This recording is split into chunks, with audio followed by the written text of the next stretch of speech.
할렐루야.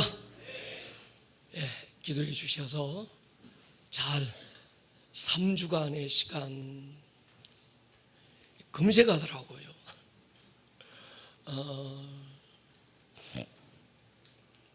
교회를 떠나보니까 우리 교회가 얼마나 소중한지, 또 이 예배의 자리가 얼마나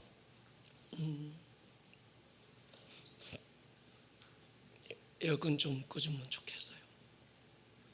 얼마나 우리 예배의 자리가 살아있고, 근데 다른 데 가서 예배를 못 드리겠어요.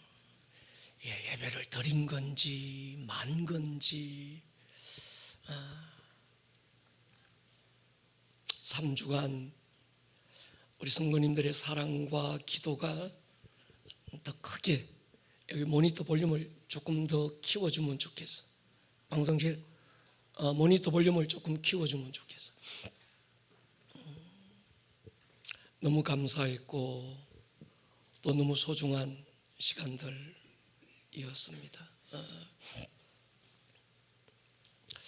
참 우리 교회가 건강한 교회구나. 우리 교회가 참 좋은 교회구나. 별로 동의가 안 되십니까? 다른 데 한번 갔다 와 봐야 합니다. 주님 앞에 있었던 시간도 참 소중했지만 인터넷으로 우리가 함께 예배하면서 우리 교회 예배를 더 갈망했던 그런 시간들이었습니다.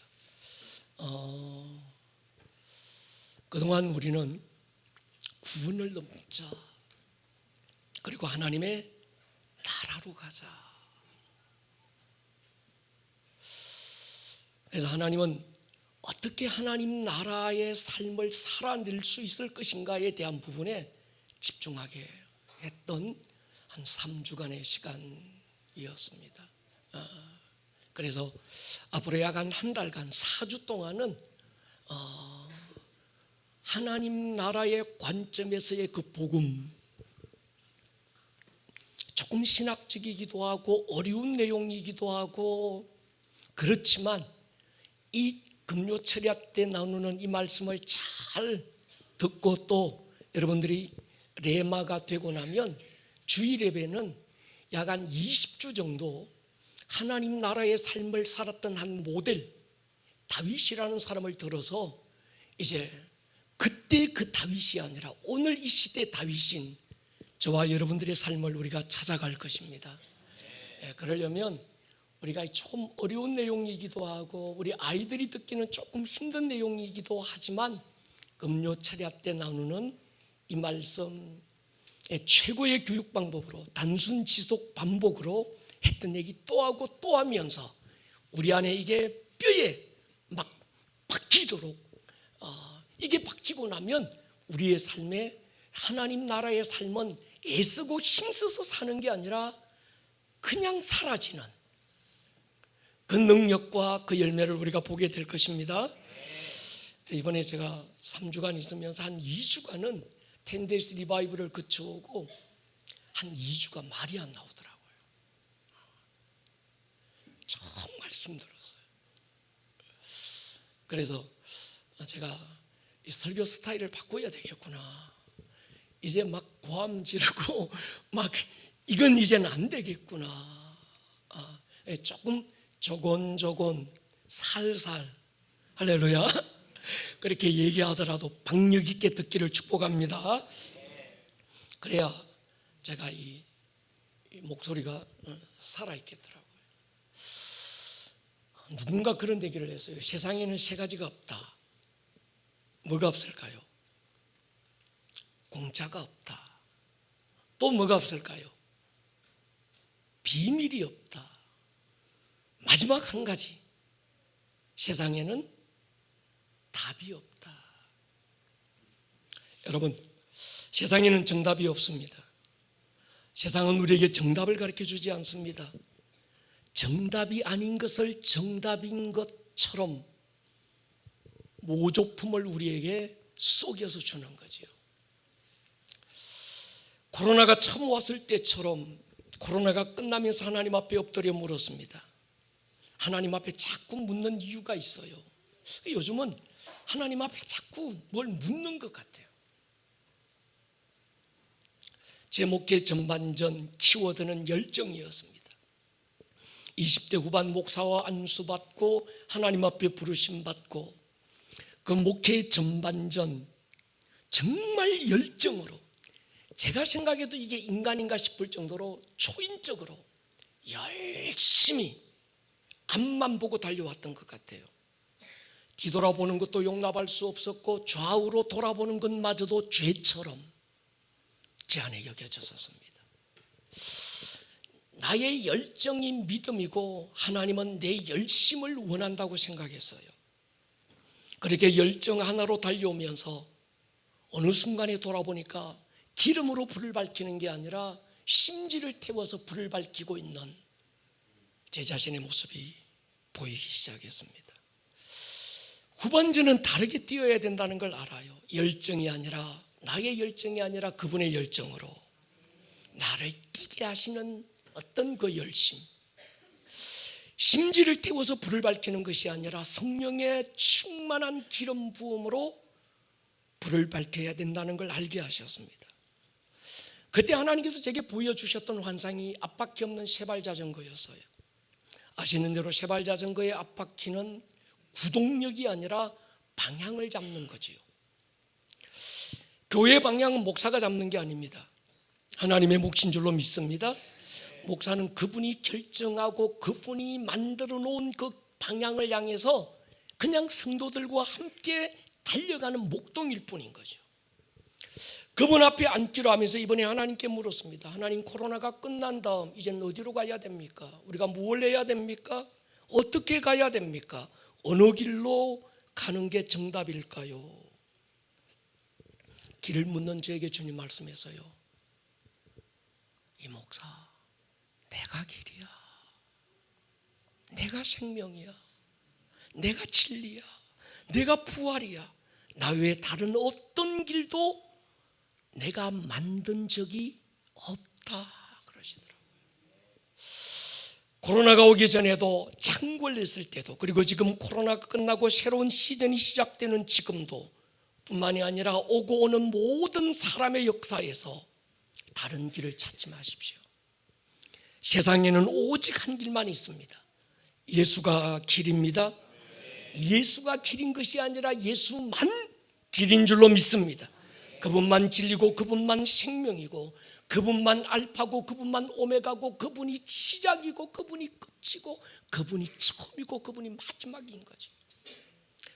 예수만 유일한 원한인 줄로 믿습니다.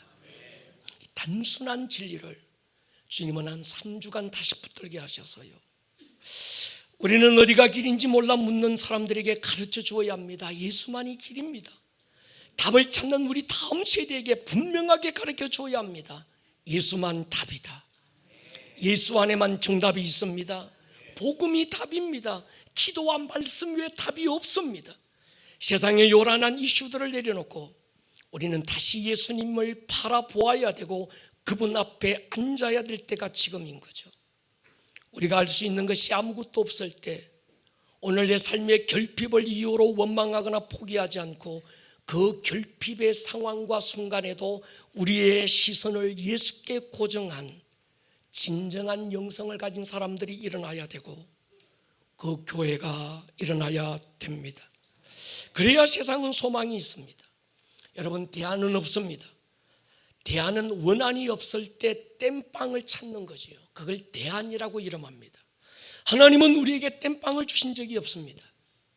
예수가 원한이고 성경이 진리고 예배가 답이고 중요한 건 더 깊음으로 가는 것입니다. 껍데기 예수로는 안 됩니다. 형식과 무늬만 남은 종교로도 안 됩니다. 성경을 읽었다, 공부했다, 배웠다, 그것으로도 안 됩니다. 그분과의 인격적 만남을 통한 교제 안에서 세상을 이길 답이 나오고 세상을 뚫어낼 수 있는 힘이 나오는 줄 믿습니다.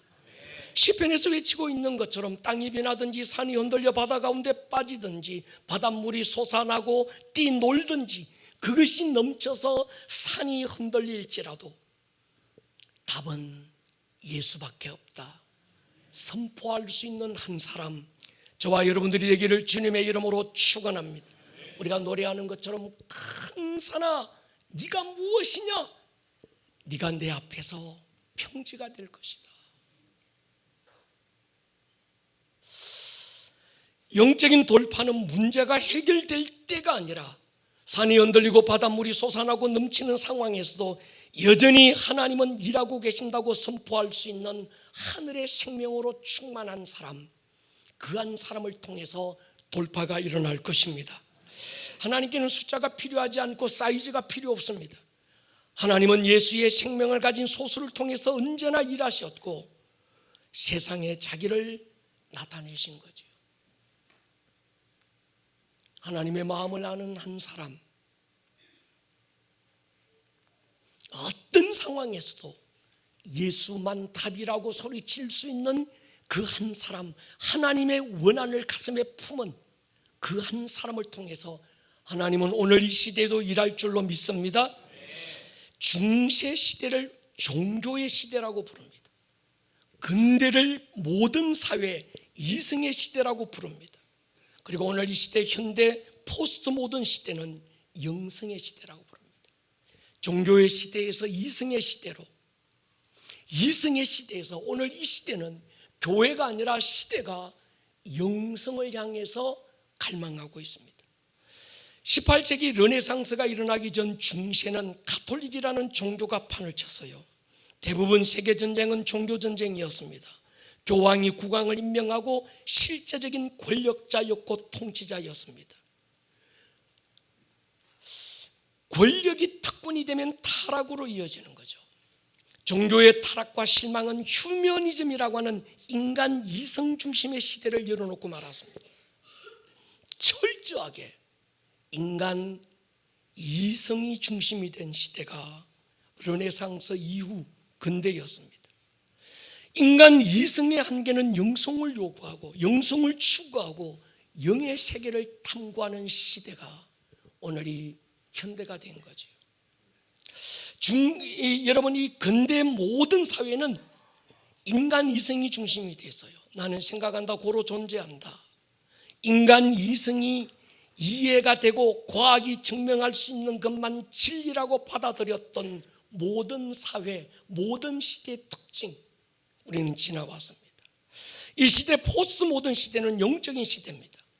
타락한 종교에 실망하고 환멸을 느낀 사람이 인간 중심의 휴머니즘을 부르짖었던 것처럼 오늘 이 시대는 인간 이성의 한계를 경험한 사람들은 영성을 추구하기 시작합니다. 교회는 철저하게 더 종교화되고 있고 세상은 더 영적으로 발전하는 아이러니를 우리는 오늘 이 시대 보고 있는 거지요. 영적이라는 말은 교회 안에서 쓰는 게 아니라 지금은 교회 밖에서 더 많이 쓰고 있습니다. 그렇기 때문에 우리는 영적이라는 이 단어에 대해서 정확한 이해가 필요합니다. 우리가 일반적으로 교회 안에서 영적이라고 하면 좀 샤머니즘으로 치부하든지 아니면 성령운동, 은사운동 하면서 뭔가 좀 현실적이지 않는 건 다 영적이라고 이름하면서 진정한 영성에 대한 개념조차 교회가 없습니다. 교회가 종교화되면서 세상은 더 영적인 걸 탐구하고 있어요. 포스트 모던 사회는 이성을 넘어 영성을 추구하고 있는 거지요. 영성 둘 중에 하나입니다. 하나님으로부터 온 진정한 영성이든지 아니면 사탄으로부터 온 거짓 영적인 것이든지 둘 중에 하나입니다. 그러므로 여러분, 우리는 진정한 영성이 무엇인지를 알아야 거짓 영성에 속지 않습니다. 위패를 연구하는 사람은 위패를 연구하지 않습니다. 진패를 연구해요. 진패가 정확하게 눈에 보이면 위패는 저절로 보이는 거죠. 근데 영성이라는 단어만큼 애매모호한 개념도 없습니다. 사람들마다 교회마다 영성이라는 개념 정의 자체가 다 다릅니다. 귀에 걸면 이것이 영성이고 코에 걸면 이것이 다 영성인 줄 알아요. 그래서 우리가 일반적으로 지성, 이성, 영성이라는 단어를 사용할 때 성, 이건 뭔가 하면 성격, 성질 그런 뜻이죠. 지성은 지식을 통한 정신작용, 이성은 인간의 생각을 통해서 옳고 그름의 기준이 되는 것, 그걸 이성이라고 그래요. 지성은 지식이 중심이 되고 이성은 인간의 생각이 중심이 된 거예요. 영성은 지성과 이성을 뛰어넘어 영적인 성품, 영적인 성질, 하나님의 성품, 그걸 우리는 영성이라고 그럽니다. 그러니까 아무데나 영성이라고 붙이는 게 아닌 거지요. 원래 영성이라는 말은 하나님의 고유의 성품, 하나님으로부터 온 그분의 생명의 특성, 그게 영성인 거죠. 근데 요즘은 그걸 영성이라고 부르는 게 아니라 세상이 말하는 영성은 그냥 어떤 현실적이지 않는 것, 이성을 뛰어넘는 그 모든 것들은 영성이라고 이름하는데, 그 영성의 출발이 귀신적인 영성, 사탄적인 영성으로 가득하다는 거예요. 그래서 우리 교회는 이 영성에 대한 개념이 정확하기를 축복합니다. 일반적인 영성과 종교적인 영성과 기독교 영성은 차이가 있습니다. 여러분, 우리가 뉴 에이지는 네가 주체가 되고 네가 노력하고 네가 수양해서 네 안에 있는 가능성을 발견하고 네 안에 있는 진리를 깨달아라, 그게 뉴 에이지입니다. 기독교 영성은 내가 주체가 되는 게 아닌 거죠. 내 안에는 진리가 없는 걸 인정하는 겁니다. 나는 철저하게 타락했고 죽었고 죽은 내 안에는 어떤 가능성도 없다. 동의하십니까? 여러분이 만약에 이것으로부터 출발하지 않는다면 여러분들은 교회 안에 가만히 숨어 들어온 뉴에이지 사상에 쏟고 왔습니다. 갈라디아 2장 20절에서 말씀했던 것처럼 나는 십자가에 이미 예수와 함께 못 박혔어. 여기서부터 출발해야 되는 거예요. 그리고 예수와 함께 장사 지냈어.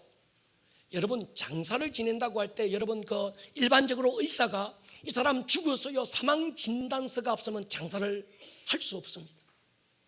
어떤 누구가 죽으면 그냥 야 죽었구나, 야 그냥 파묻어 버리자, 이게 아닙니다. 의사가 이 사람은 정말 의학적으로 죽었어요, 사망 진단서가 있어야 장례를 치를 수 있습니다. 그런데 의사는 99%는 죽고 1%가 살아있으면 사망 진단서를 안 끊어줍니다. 의사가 의학적인 어떤 시선에서 볼 때 99%가 아니라 100% 완전히 죽었을 때 장사 지내는 거예요. 그러니까 예수님이 너 죽었어, 십자가에 못 박혔어, 그리고 장사까지 지냈어, 네 의지의 결과가 아니라 내가 너와 나를 함께 못 박았고 너와 나를 함께 장사 지냈어. 이 말은 뭔가 하면 완전히 죽은 거예요. 아멘입니까? 완전히 죽었다는 거기서부터 출발할 때 진정한 영성이 되는 거예요. 그런데 뉴에이지는 그게 없습니다. 우리가 교회 안에도요, 뉴에이지 사상이 교회 안에 얼마나 만연한지 아십니까?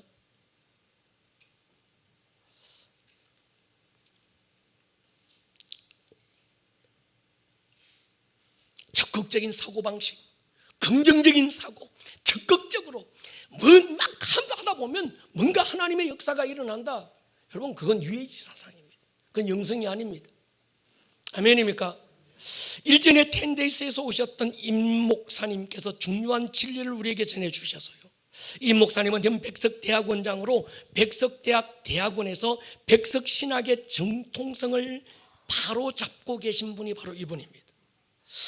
갈라디아 2장 20절에서 밝히고 있듯이 우리의 영은, 나는 예수와 함께 십자가에 못 박히고 예수와 함께 장사되고 예수와 함께 완전히 죽었고, 그래서 내 안에는 1%의 가능성, 아니 0.00001%의 가능성도 없다. 아멘 해야 합니다. 그리고 오늘 내가 사는 것은 내 안에 있는 가능성을 끄집어내고 내 안에 숨겨져 있는 어떤 그 희망과 어떤 가능성을 찾아내서 그걸 확대하고 그걸 잘 드러내서 내가 오늘을 사는 것이 아니라 나는 완전 죽었고 이제 예수 생명으로 내가 오늘을 살고 있어. 할렐루야. 그래서 그분이 에베소서 2장 4절로 6절 말씀을 우리에게 가르쳤습니다. 긍휼에 풍성하신 하나님이 우리를 사랑하신 그 큰 사랑을 인하여 허물로 죽은 우리를 그리스도와 함께 살리셨고 또 함께 일으키사 그리스도와 함께 하늘에 앉히셨다. 이 말씀은 우리가 예수 믿을 때 예수님이 내 안에, 내가 예수님 안에서 일어나는 실제적 실상, 존재에 대해서 풀어놓은 거예요. 요약하면 이렇습니다. 허물과 죄로 죽은 나, 동의하십니까? 나는 허물과 죄로 죽었어. 그게 나였어. 그리고 그런 나를 그리스도와 함께 살렸어. 아멘입니까? 살린 것으로 끝나지 않고 나를 그리스도와 함께 일으키시고 그리스도와 함께 하늘에 앉히셨다. 이건 내 실상, 실체가 아니라 실상, 보이는 실체가 아니라 보이지 않는 나의 실상, 내 존재에 대한 정확한 부분이 이 부분인 거예요. 지금 하나님은 우리의 실체를 말하는 게 아닙니다. 눈에 보이는 실체가 아니라 눈에 보이지 않는 실상, 나라는 존재가 어떤 존재인지를 말씀하는 거예요. 여러분 보십시오. 말씀대로 살아. 말씀을 한번 살아내봐야지. 오늘도 주여 내가 말씀대로 살게 하여 주시옵소서. 말씀대로 살 것입니다. 말씀대로 살아야지. 저녁에 와서 보니까 말씀대로 산 게 하나도 없어. 또 회개하는 거예요. 내가 말씀대로 살지 못했구나. 이게 반복되는 거예요. 여러분, 말씀대로 살아라 해서 살려지는 게 아닙니다. 내 존재가, 그러니까 어떻게 하면 말씀대로 살아낼까, 여기에 집중하면 실패하는 거예요. 그 말씀이 내게 어떻게 이루어졌는지를 살펴야 되는 거예요. 이게 어려운 얘기인데, 근데 굉장히 중요한 얘기인데, 다시 말씀대로 살아라, 중요한 얘기고 굉장히 중요한 어떤 키워드인데 그걸 뛰어넘으셔야 합니다. 그것 전에 그 말씀이 내게 이루어진 게 어떤 게 있지? 그 말씀이 내 안에 이루어져서 내가 어떤 존재가 됐지? 이걸 아는 거예요. 할렐루야. 거지한테 왕자처럼 살라 그러면 못 삽니다. 야, 네가 왕자처럼 말해야, 왕자처럼 생각해, 왕자처럼 걸음걸이 걷고 왕자처럼 그렇게 살아. 거지는 못 살아요. 근데 왕자한테 너 거지처럼 말해라, 못 살아요. 왕자한테 너 거지처럼 말해, 말 못해요. 왕자와 공주한테는 왕자처럼 살라고 안 해도 왕자처럼 생각하고 왕자처럼 말하고 왕자처럼 살게 돼 있다. 그러니까 그 말씀이, 야, 너 말씀대로 살아. 그러니까 그 말씀이 내게 무거운 족쇄가 되는 거예요. 거지한테 왕자처럼 살아라, 무거운 짐이 되는 겁니다. 근데 왕자한테, 공주한테 네가 왕자고 공주니까 왕자처럼 말하고 왕자처럼 걸음 걷고 왕자처럼 살아. 밥 먹어도 막 손으로 막 거지처럼 처먹지 말고 왕자처럼 그렇게 먹어. 얘기하면 그건 굉장히 저절로 얘기 안 해도 그렇게 산다. 아멘입니까? 그러니까 말씀대로 살아라가 아니고 그 말씀이 네게 어떻게 이루어졌는지를 네가 찾아. 아멘입니까? 그리고 그 말씀이 네게 이루어진 그 사건 때문에 네가 어떤 존재가 됐는지를 알아라. 그걸 실상이라고 하는 거예요. 실상. 보이지 않지만 실제의 나, 그 실상인 나를 찾으면 눈에 보이는 실체는 저절로 변한다. 할렐루야. 어려운 얘기인데 오늘 이해 못해도 4주 동안 죽으라고 얘기할 거니까 괜찮습니다. 할렐루야. 여러분 그런 경험 있잖아요. 내가 성령 충만해서 기도만 할 때 내 실상이 바뀌잖아요. 그러면 실체인 삶은 그대로야. 세상은 여전히 답답하고 눈에 보이는 것, 손에 잡히는 것, 귀에 들리는 건 그대로인데 그게 다르게 보이기 시작하는 거예요. 그러니까 실체를 바꾸는 게 아니라 뭘 바꾸라? 실상을 바꾸라는 거예요. 네가 어떤 존재가 됐는지를 알아라는 거예요. 그러면 눈에 보이는 실체는 저절로 아무 영향을 안 받는다. 이게 어려운 얘기인데 지혜와 계시의 영을 부어주십시오. 진도를 또 나가 보십시다. 그래서 성경은 우리가 선심을 얘기했던 것처럼 그리스도 안에서 내가 도대체 누군가, 예수 믿는 나의 존재가 어떤 존재인가, 끝없이 선심을 얘기하는 거예요. 에베소에서 우리의 선심 뭡니까? 넌 원래 허물과 죄로 죽었었어. 인정하십니까? 넌 완전 끝난 거야. 없어. 이걸 다르게 얘기해 볼게요. 자, 보이소. 전에 나는 내 옛사람은 아담이라고 하는 나무에 붙어 있었어. 동의하십니까? 붙어 있어서 아담의 뿌리로부터 올라오는 진액을 공급받고 수분을 공급받아서 아담이라고 하는 열매를 맺고 살았어. 이해가 되지요? 이게까지 이해가 되셨습니까? 그런 내가 가지가 식어서 아담으로부터 나무에서 떨어져 나와서 새로운 나무 마지막 아담 예수님께 접붙여졌어. 할렐루야. 이제 아담과 나는 상관이 있어요, 없어요?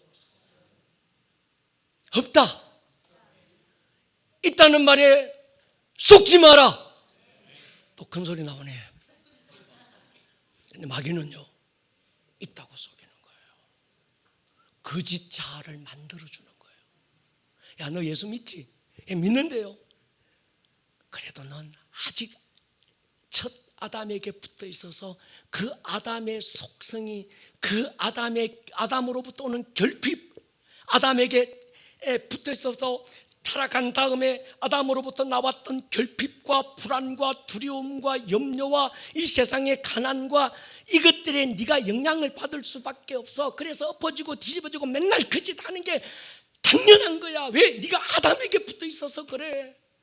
근데 성경은 붙어 있다 없다? 속지 마라. 로마서 6장 2절에 하는 것처럼 넌 옛 사람은 죽었고, 아멘입니까? 죽었다는 거예요. 끊어져 나왔고, 이젠 예수라고 하는 마지막 아담에게 그 영의 혼이라고 하는 네가 붙어서 예수로부터 올라오는 영양분, 예수로부터 올라오는 생명, 예수 그리스도의 성품이 네게서 나타날 완벽한 새로운 존재가 바로 너야. 이거 굉장히 중요한 복음인데, 그러면 이젠 내게서는 예수가 나타나야 돼요. 아멘입니까? 가지는 지 열매를 맺는 게 아닙니다. 여러분, 돌배나무가 있는데 돌배를 맺던, 돌복숭아를 맺던 그 가지가 찢겨서 정말 참배, 신고배 거기에 붙으면 가지는 원래 누가 보더라도 이건 돌배를 맺었던 거고 돌복숭아를 맺었던 건데, 그 신고배라고 하는 그 새로운 배나무에 붙어 있으면 그때부터 돌배 열매를 맺는 게 아니라 신고배 열매를 맺는 거예요. 그래서 열매는 그 나무의 특성입니다. 배맛이 다르고 사과맛이 다르고 포도맛이 다른 건 그 열매는 그 나무의 진액이 맺어지는 거예요. 가지는 내가 이 열매 맺어야지. 그래서 오늘은 기분 나쁘니까 내가 포도 열매 맺다가, 그래 내일은 기분 좀 좋으면 내가 배 열매를 맺어야지. 안 그렇습니다. 열매를 맺는 건 가지의 책임이 아니고 뿌리로부터 그 나무에, 그러니까 우리는 내가 어떻게 살아낼까 이게 아니고 네가 지금 누구에게 붙어 있는지를 확인하면 되는 거예요. 내가 지금 예수에게 붙어 있구나. 난 아담에게서 찢겼고 난 예수님에게 붙어 있어서 예수로부터 올라오는 진액을 공급받고 열매를 맺는구나. 예수의 생명에 결핍이 어디 있어요, 여러분? 아멘입니까? 예수 생명이 올라오는 그 예수 생명에 가난이 어디 있어요? 그러니까 여러분, 난 오늘의 결핍이 정상이요, 그 짓 하지 말라는 거예요. 네가 아담에게 붙어 있으면 결핍이 당연하고 살살해야지. 네가 아담에게 붙어 있으면 가난이 당연하고, 아담에게 붙어 있으면 불평과 원망이 당연하고, 썬 물이 올라오고 썬 열매를 맺는 게 당연이야. 근데 있잖아, 넌 이미 끊겼어. 넌 어디에게 붙어 있어요? 예수에게 붙어 있어. 그래서 예수 생명으로 오늘 네가 사는겨. 근데 예수 생명이 네게서 나타내는 것, 이게 영성이거든요. 내 안에 있는 가능성을 드러내는 게 아니라 나는 완전 가능성이 없고 내가 예수에게 붙어 있다는 것 하나로 예수로부터 올라오는 그분의 생명을 내 삶의 열매를 맺는 거예요. 아멘입니까? 그럼 예수 생명에 가난이 어디 있어요? 예수 생명에 결핍이 어디 있어요? 예수 생명에 불평이 어디 있어요? 예수 생명에 지금 우리의 삶에서 두려움과 이런 게 어디 있어요? 있습니까? 없습니까? 없다.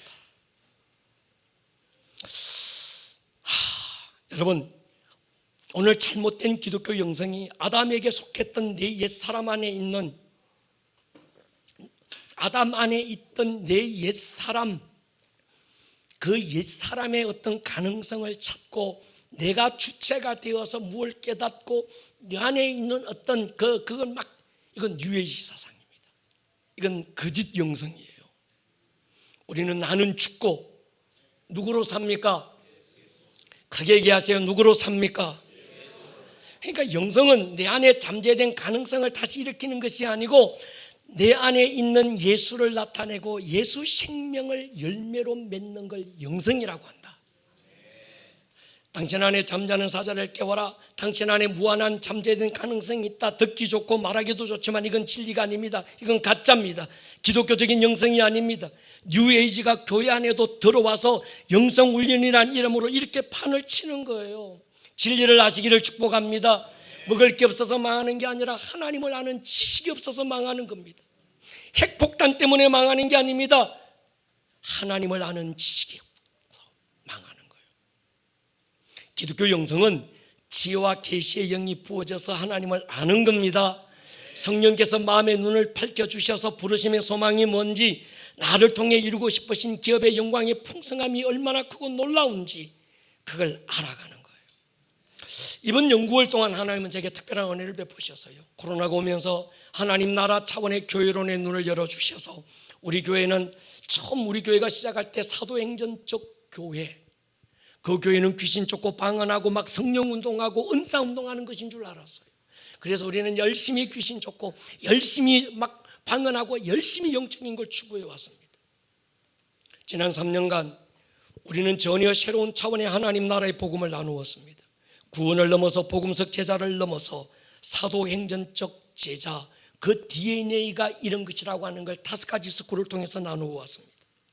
그리고 코로나가 끝나면서 코로나 이후 이 시대를 이길 수 있는 영성에 집중하게 하십니다. 하나님 나라의 복음을 살아낼 수 있는 하나님 나라 차원의 영성. 할렐루야. 우리는 오랫동안 하나님 나라의 복음을 들었고 알고 있습니다. 가야 될 하나님의 나라, 우리 가운데 임해야 될 하나님의 나라가 있다. 이 정도는 이제 다 아시죠? 할렐루야. 가야 될 하나님의 나라, 예수님이 십자가로 문을 열었고 우리 가운데 임해야 될 하나님의 나라가 있는데 이를 위해서 성령님을 보내셨습니다. 성령님은 이 땅 가운데 하나님 나라를 세우기 위해서 하나만 세우셔서요, 교회를 세우셨습니다. 아멘입니까? 예수님은 가야 될 하나님 나라의 문을 여셨고 성령님은 그 가야 될 하나님 나라를 그대로 우리의 삶에 임해야 될 하나님의 나라를 위해서 성령님이 오셨고 성령님은 우리 가운데 임해야 될 하나님의 나라를 세우시기 위하여 교회 하나 세웠습니다. 성령님은 우리를 위로하고 은사 주고 열매 맺게 하셔서 우리 개인의 유익을 주시지만, 그러나 그것이 내 개인의 유익을 위해서만 오신 것이 아닌 거죠. 성령님이 이 땅에 오신 궁극적인 목적은 네 방언하고 네 막 때도 멀고 기도하면 막 응답받고 막 병 고치고 네가 막 은사하고 능력 행하고 막 이걸 위해서 오신 게 아니에요. 그건 하나의 부차적인 거예요. 그 성령님이 진짜 오신 이유는 하나님의 나라를 세우기 위해서, 할렐루야, 우리 가운데 임해야 될 하나님의 나라를 세우려고 오신 거예요. 사도행전적 교회는 바로 성령님이 이 도시 가운데 세우실 하나님의 나라를 위해서 존재하는 교회다. 사도행전적 교회는 성령 운동하고 은사하는 운동하는 교회가 아니고 방언하고 축사하고 은사를 여는 그런 교회가 아닙니다. 사도행전 8장에서 빌립 집사 한 사람으로 사마리아라는 한 도시에 하나님의 나라가 임하고, 19장에서 바울 한 사람 12명의 제자들을 통해서 당시 에베소라는 어마한 도시적인 부흥이 막 일어나고 그 도시의 영적 공기가 달라지고 그 도시의 주인이 바뀌는 그런 교회가 사도행전적 교회입니다. 그렇다면 사도행전적 영성은 어떤 겁니까? 개인 구원을 넘어 예수님 따라다니며 복음 듣고 기적 경험하고 떡 얻어 먹었지만 그들의 목적은 자기 킹덤을 빌드하는 거였습니다. 자기 야망과 자기 킹덤 위에서 따랐던 예수님이 십자가에 돌아가시자 그들은 예수님을 부인하고 돌아서고 맙니다. 그럼 복음서적 제자로는 안 된다. 코로나가 우리를 절감하게 해주었습니다. 하나님의 영이 한 사람 안에서 예수의 생명을 드러내고 그들이 모인 교회를 통해서 한 도시에 하나님의 나라가 세워지고 예수의 주 되심이 선포되는 그런 교회. 아멘입니까? 이 땅의 교회들이 개인 구원에만 머물러서 구원받았다, 천국 갈 수 있냐 없냐 이 질문만 하고 왔기 때문에 음부의 권세를 이기라 세워진 교회가 양날개 잘리고 팔다리 부러뜨려서 병신도가 된 거예요. 병신도가 아니라 병신도로 전락된 거예요. 마태복음 16장으로 돌아가 보십시다. 가이사랴 빌립보라는 한 도시로 주님이 제자들을 데리고 가셔서요, 이번에 우리 이스라엘 선교팀들이 우리가 함께 갈릴리에서 가이사랴 빌립보로, 예수님은 걸어서 가셨지만 우리는 차를 타고 갔습니다. 예루살렘에서 갈릴리까지 1시간 30분 차 타고 갈릴리에서 더 북쪽으로 차를 타고 1시간 30분을 달려가면 헐몬산 아래서 내려온 물 근원지가 나옵니다. 가이사랴 빌립보는 아름다운 도시입니다. 주님이 제자들을 데리고 그곳으로 가셨어요. 걸어서 가셨을 테니 아마 갈릴리에서 가셨더라도 하루 종일을 가셔야만 했을 겁니다. 참고로 그곳은 단지파가 살았던 곳이고 여로보암이 제단을 쌓았던 곳이기 때문에 유대인들은 금지된 구역으로 누구도 그곳을 올라가지 않았습니다. 그곳 물의 권은 바로 음부의 대문이라고 불렸던 어마어마한 동굴, 아마 저랑 이번에 갔다 오신 분들은 상상이 확 되지요. 그림이 확 그려지지요. 그 엄청 높은 바위 위에 가이사를 위한 신전과 신상이 세워져 있었어요. 그 앞에서 주님은 제자들에게 물었습니다. 너희는 나를 누구라 하느냐? 처음엔 사람들이 주님을 누구라고 하는지 물으셨지만 사람들이 뭐라고 하는지 주님은 아무 관심 없었습니다. 주님의 관심은 제자들의 고백이었어요. 베드로의 유명한 고백, 주는 그리스도 살아계신 하나님의 아들입니다. 바요나 시몬아, 네가 복이 있다. 내가 네 위에 내 교회를 세울 것이다. 그리고 그 교회가 음부의 아가리를 찢고 하늘의 문을 여는 교회가 될 것이다. 이 신앙 고백을 우리는 그동안에 개인적인 구원과 신앙 고백만으로 생각했습니다. 그러다 보면 우리 기독교 영성이 철저하게 개인화되었고 교회는 개교회화되고 말았습니다. 나만 구원받았으면 끝났고 나만 복받았으면 되고 우리 교회만 사람이 채워져서 부흥하면 끝난다고 생각했어요. 이것이 코로나가 빵 교회를 치면서 교회가 연약하고 한계가 왔던 이유를 우리는 알았습니다. 우리는 한 가지 간과한 부분이 있습니다. 여러분 보십시오. 주님께서 가이사랴 빌립보까지 누구도 유대인들은 가지 않는, 가까이 가는 것조차 싫어했던 가면 온 붙는다 생각하고 재수없다 생각했던 그곳에 주님이 제자들을 데리고 그곳까지 오르셔서 교회에 대해서 언급하신 이유가 뭘까요? 그곳까지 가셔야 될 이유가 딱히 없으셨던 주님이 가이사야의 거대한 신상을 마주하고 교회에 대해서 언급하신 이유가 뭘까요?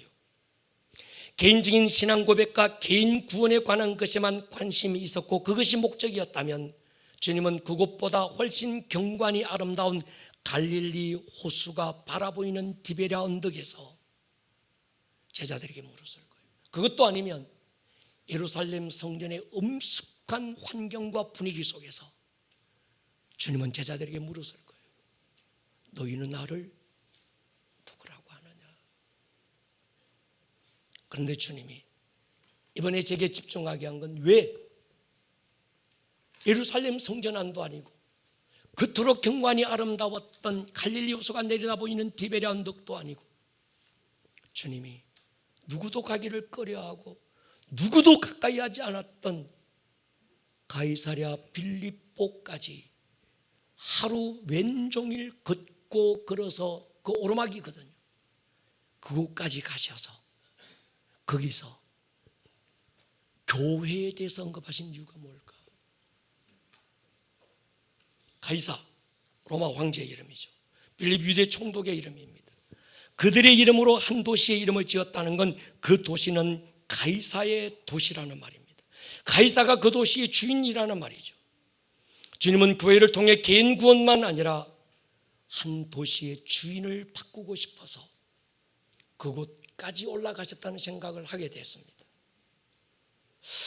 이 도시의 주인이 가이사가 아니라 예수님인 것을 선포하고 싶었던 베드로의 신앙 고백은 개인의 신앙 고백이 분명합니다. 그러나 그는 이 도시의 주인이 예수님이라는 걸 선포하고 싶었던 거예요. 그 도시가 하나님을 예배하는 도시가 되고 하나님 나라를 그 도시 가운데 세우고 싶었던 것 아닐까요? 누구를 통해서? 교회를 통해서. 아멘입니까? 개인 영성 훈련 중요합니다. 그러나 개인의 영성이 아무리 탁월해도 한 도시를 바꿀 수는 없습니다. 한 교회의 영성으로 한 도시의 문화를 바꿀 수는 없습니다. 일전에 자주 언급한 대로 기독교 신앙은 바람의 금심이 되면 안 됩니다. 무림의 고수가 되어 자기 혼자 하늘을 축지법 쓰고 날아다닌다고 해서 나라를 바꾸지는 않습니다. 교회는 구원받은 사람들이 모여서 떡볶이 먹고 쎄쎄쎄 아침바람 찬바람에 울고 가는 저 기력이 그런 것도 아니라는 거예요. 교회를 왜 세우셨나? 예수님의 마지막 기도 포인트는 한 가지죠. 아버지와 내가 하나인 것처럼 저들도 내 안에서 하나가 되게 해주십시오. 이유는 창세전에 내가 아버지와 함께 하나가 되어서 함께 세워했던 그 영광을 저들도 우리 안에서 그 영광을 함께 누리게 해주십시오. 그게 요한복음 17장 21절로 23절이었습니다. 주님의 이 기도는 엄청난 복음이고 복음의 꽃이지요. 아버지 안에 예수님이, 예수님 안에 아버지가 하나가 되셨습니다. 그리고 우리를 하나게 되게 하신 이유, 하나, 우리, 주기도문을 통해서 우리가 배웠잖아요. 우리, 내가 아니라 우리, 너와 내가 아니라 하나가 돼야 되는 이유, 교회가 돼야 되는 이유, 교회를 통해서 예수님 안에, 그 예수님이 아버지 안에 하나가 돼서 그 함께 그 영광에 동참하는 거지요. 아멘입니까? 여러분, 교회는 그걸 우리는 킹십이라고 이름했습니다. 교회됨. 선십은 하나님의 자녀됨이 어떤 것이냐, 킹십은 교회됨이 도대체 어떤 것이냐, 교회론에 대한 이야기였습니다. 교회는 하나님의 군대지요. 군대는 개인을 위해서 싸우는 게 아닙니다. 개인을 위해서 싸우는 건 양아치들만 하는 거예요. 군대가 아닙니다. 군대는 전략과 통치의 질서 안에서 나라를 지키기 위해서 싸우는 겁니다. 교회가 하나님의 군대라고 말하면서 개교의 숫자 한 사람 더 채우는 일에 대해서 우리는 싸웠고, 성도는 하나님으로부터 받은 군인이라고 말하면서 개인 구원에만 집중했던 것도 사실이잖아요. 그런데 이 마지막 때 주님은 코로나 이후 뉴 시즌 때는 도시적인 부흥을 일으킬 하나님의 나라에 관심 있는 자들을 찾으시는 거죠. 그게 다윗이었어요.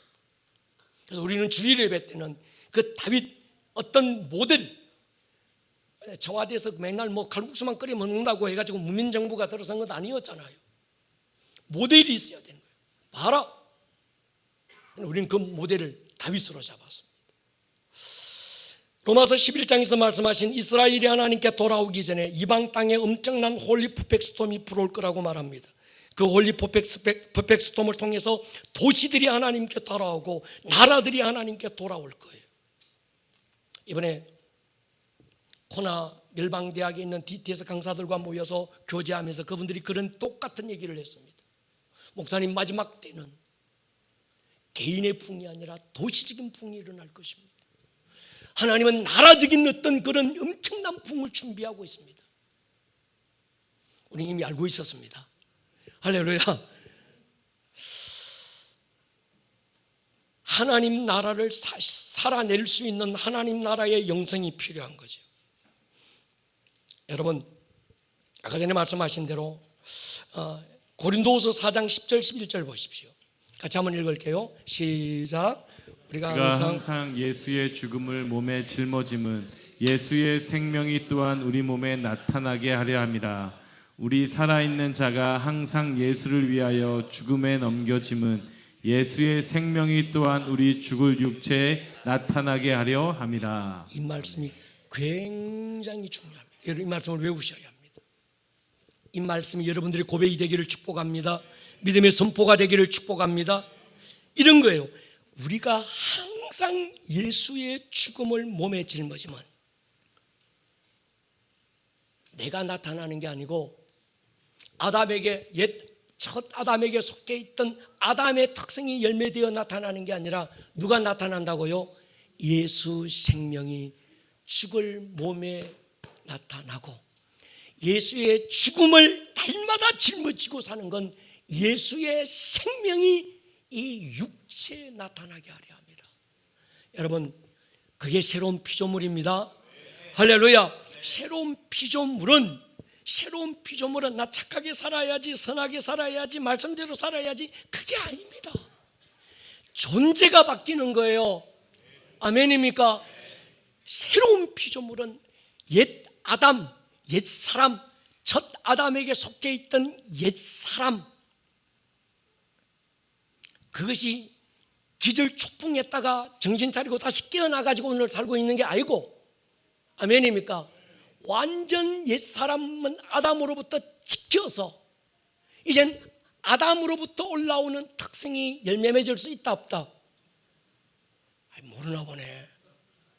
있다 없다? 없다. 그게 여러분들의 실상이다.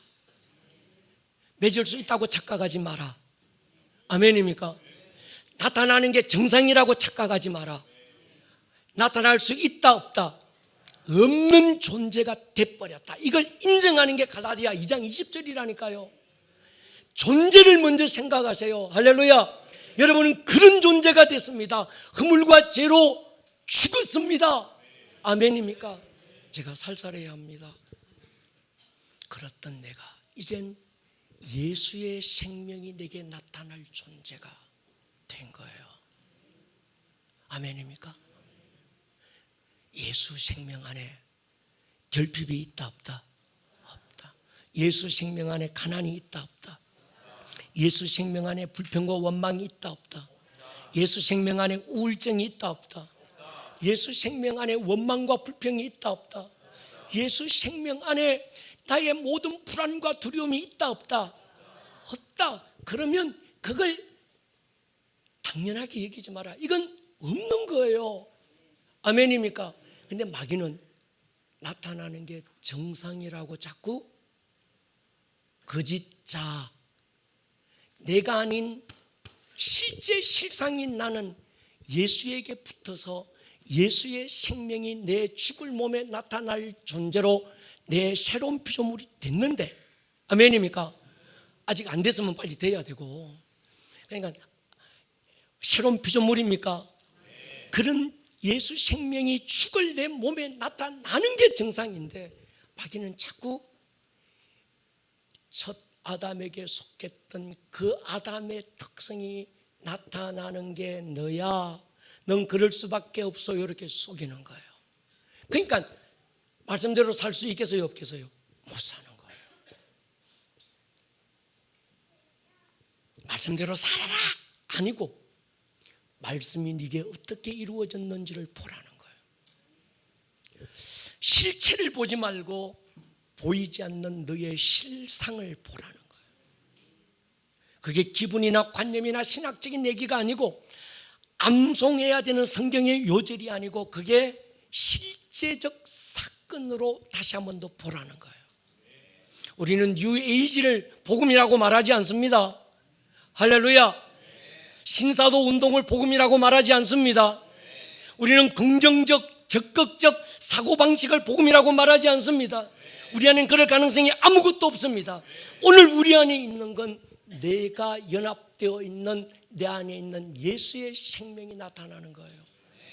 예수 생명은 찬양이고 예수 생명은 기쁨이고 예수 생명은 하나님 앞에 감사고 예수 생명은 오늘도 내 안에서 능력으로 나타나야 합니다. 그것이 예수의 생명입니다. 그래서 바울은 내가 날마다 항상 예수의 죽음을 내가 짊어지고 사는 건 예수만 죽은 게 아니라 나도 완전히 죽었어. 이제 내가 육체 가운데 사는 건 내 안에 예수의 생명이 드러나고 나타나고 그런 존재가 된 거예요. 아멘입니까? 내가 여러분 안에 있는 질병과 고통을 가난과 결핍과 우울과 여러 가지 이것들을 당연히 나타난다고 착각하면 안 됩니다. 그걸 받아들이지 않을 수 있기를 축복합니다. 하나님으로부터 오지 않는 건 과감하게 끊어내고 성령의 열매들만 여러분들 안에 열매되는 은혜가 있기를 축복합니다. 저는 그동안 속았어요. 내가 말씀대로 살아야지. 말씀대로 살 거야. 말씀대로. 안 살려져. 다 알잖아요. 안 살려지죠. 안 살려지는 게 아니라 못 살아. 거지가 어떻게 왕자처럼 살아요? 못 삽니다. 말씀대로 살아라가 아니고 말씀이 너에게 어떻게 이루어졌는지를 알아서 내가 어떤 존재인지를 알고 나면 우리는 속지 않는다. 이게 난지 내가 아닌지 우리는 정확하게 구분이 된다 안 된다? 된다. 아멘입니까? 여러분 보십시오. 기독교 영성은 지금 시간이 없어서 로마서 6장 6절 우리가 알거니와 우리 옛사람이 예수와 함께 십자가에 못 박힌 것은 죄의 몸이 죽어서요 살아서요 죽었다. 다시는 우리가 죄에게 종노릇하지 아니하려고. 11절 이와 같이 너희도 너희 자신을 죄에 대하여는 뭐요? 죽은 자요. 아담의 특성이 이제 너는 나타날 수가 없는 존재가 된겨. 그리고 예수 안에서 하나님에 대하여는 살아있는 자로 여겨라. 여겨라는 말은 주장해라, 선포해라, 인정해라. 그래서 고린도서 5장 17절에 누구든지 그리스도 안에 있으면 새로운 피조물이다. 새로운 피조물만 아멘. 흠 피조물만 아멘. 흠 피조물이 오늘 없어요. 아멘입니까? 우리는 흠 피조물이 아니라 완벽한 새로운 피조물인 줄로 믿습니다. 새 것이 됐습니다. 죽었다가 다시 살아서 과거 생명으로 산다면 새로운 피조물이 아닌 거지요. 과거에 나 옛사람은 예수와 함께 십자가에 못 박고 장사까지 지냈습니다. 이제 내가 육체 가운데 사는 건 예수 생명이 내 몸에 나타나는 거예요. 시간 없어서 여기서 끝내려고 합니다. 이걸 4주간 또 얘기하고 또 쉽게 얘기하고 얘기해서 하여튼 이게 여러분들 안에 레마가 될 때까지 제가 얘기할 거예요. 그런데 이게 기본이 돼야 주일날 다윗을 어떤 구속사적 관점에서 다윗을 보는 게 아니라 하나님 나라의 관점에서의 다윗이 새롭게 눈이 열리게 돼요. 그래서 한 20주를 우리는 다윗이라는 한 사람 안에 이루어진 하나님의 나라를 찾아갈 것입니다. 조금 어려운 얘기였습니다.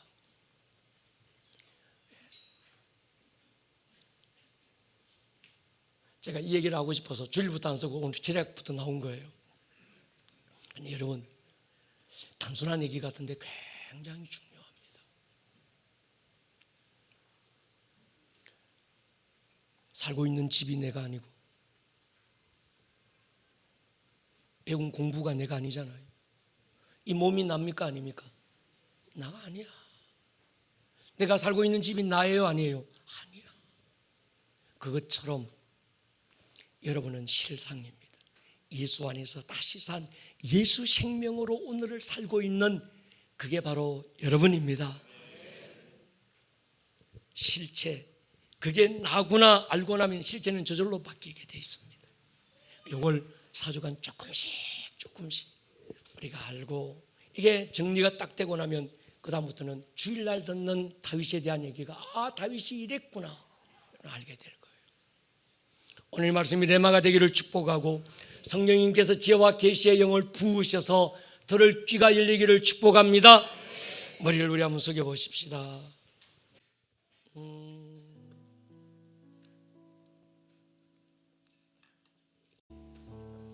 사랑하는 여러분,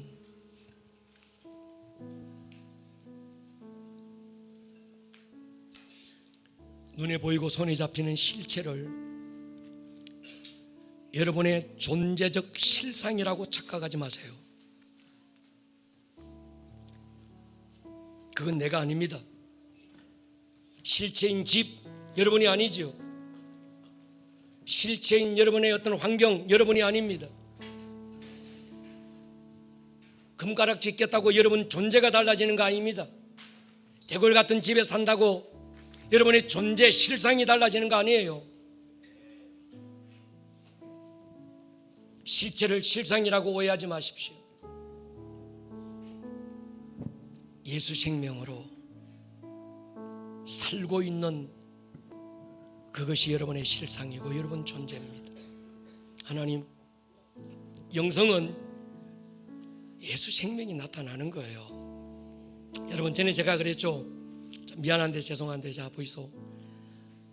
수도가 물이 왜 수돗물이 안 나오노 지가 꼭지를 잠궈놔서 그렇습니다. 물이야 나오게 해주십시오. 물 나오게 해주십시오. 그냥 틀면 돼. 아멘입니까? 밸브를 열으라는 거예요. 꼭지를 틀으라는 거예요. 여러분의 혼이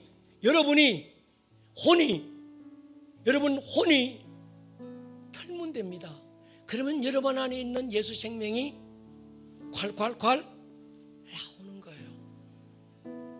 여러분이 하셔야 되는 일입니다. 예수 생명의 특성, 사랑과 희락과 화평과 온유와 충성과 절제와 오래 참음과 예수 생명으로부터 올라오는 그것들이 나올 수 있도록, 이건 잠궈 놓고 내가 아닌 실체만 자꾸 열어놓으니까 그럴 수밖에 없어, 이게 당연히 자꾸 열어놓으니까 이게 자꾸 나오는 거예요. 이건 마귀가 속이는 또 하나의 여러분들의 거짓 나를 만들어 놓은 거예요. 속지 마세요. 우리는 예수 안에 새로운 피조물입니다. 밸브를, 예수 안에 있는 새 생명이 내게서 나타나도록 밸브를 여세요. 그게 예배입니다. 그게 기도예요. 이걸 열면 성령께서, 내가 열매 맺어야지 안 해도 성령께서 그 예수의 생명이 죽을 몸에 나타나게 하시는 거예요.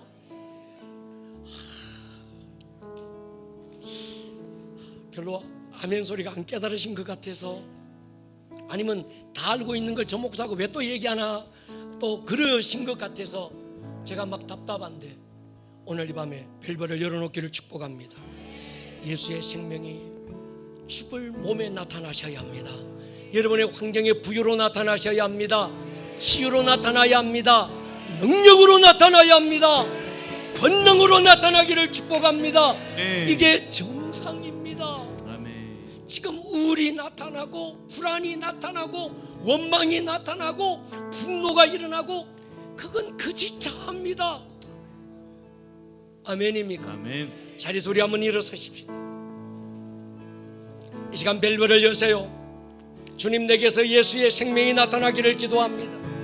나는 처다담에게 붙어있는 자가 아니고 나는 예수의 영에 붙은 자입니다. 아멘. 예수의 영 안에 있는 자입니다. 아멘. 예수의 영 안에 있어야 되는 이유를 요한복음 17장에서 말씀했어요. 저희가 하나가 되어 내 안에 있게 하사 아버지와 내가 함께 누렸던 그 영광 안에 저들도 있게 해주시옵소서. 아멘. 우리가 예수 안에 있을 때 그 영광이 나타나야 합니다. 아멘. 그게 정상입니다. 아멘. 아멘입니까? 아멘. 밸브를 여십시다.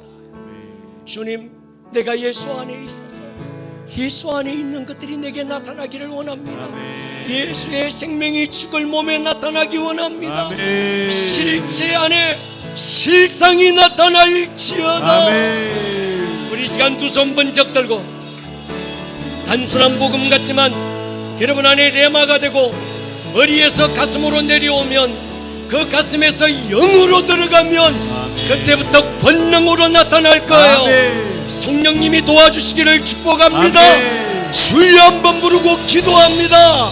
주여.